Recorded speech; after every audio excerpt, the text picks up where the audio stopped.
Hi. Hi. Hi. I'm Eric Martzoff. This is my wife, Lisa Martzoff. And we were asked by Mary Beth Evans to create a little blog, which apparently is very, very informative and very lovely. And we have a little cardio bar adventure going on in our lives. You want to tell them about what we're doing? I would love to. Cardio bar is a high energy, no impact workout that uses ballet bars, light weights like 1, 2, or 3 pound weights, Dancer. Sorry. light weights, and ballet inspired moves. But you don't need to be a dancer to do the workout because the instructors lead you every step of the way.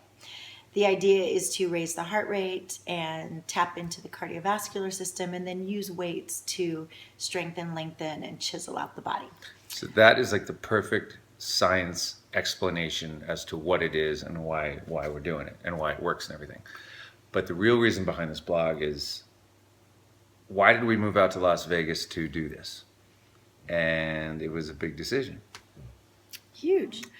I don't know. I found Cardio Bar probably almost a decade ago and used Cardio Bar to strengthen injuries that I had had from dancing.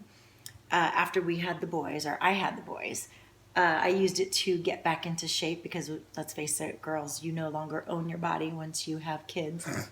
So to try to find my way back to that and to get back into shape. And it's been my go-to thing for 10 years. And you did, baby. Well, it's always a work You in look progress. good. It was good. Thanks. But wanted to share what cardio bar is and just how amazing it can be in your life, because it's not necessarily always what happens in those four walls, but it also has life skills about pushing through and persevering and always changing and always raising your own bar. She's a terrific instructor. She's been you've been teaching cardio bar for how many years now? About 6. 6 years, taking for 10. Taking for class 10, but an fitness instructor overall, off and on for 22 years. She's basically done it all. I mean, I've watched her teach cycling. I've watched her teach Pilates. I've watched her get certified in all these different things. And what it all came back to was that cardio bar spoke to her. But the real interesting thing about this whole thing is we actually chose to come out to Las Vegas in order to build this little dream of ours and open the studio out here, because LA was so just overrun with them. I think they have, how many do they have in Southern California?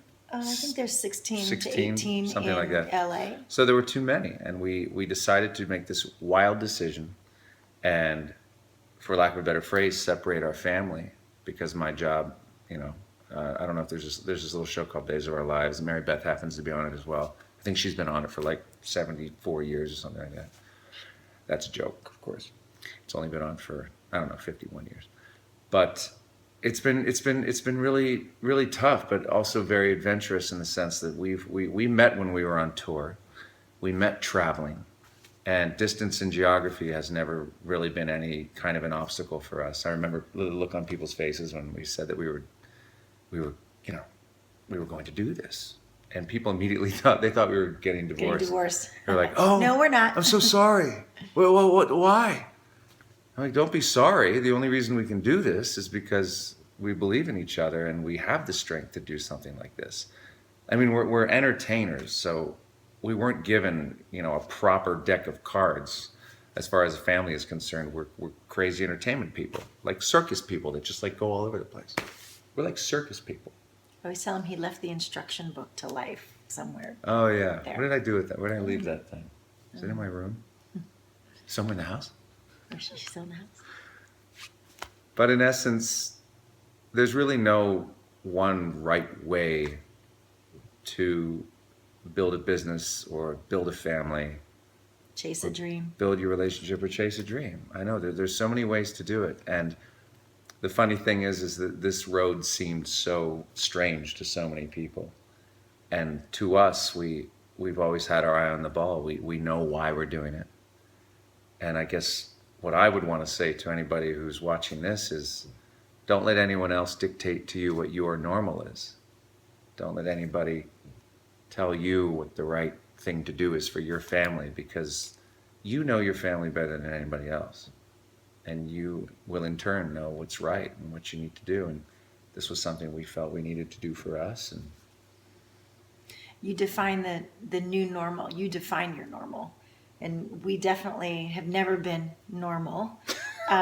So we kind of write our own path, and if it doesn't work, we just dust ourselves off and we go down a different path. And the beauty, like I said, it's not, the workout is not confined to the four walls, but it's about raising your bar and testing your limits and pushing the boundaries beyond what you think you cannot do.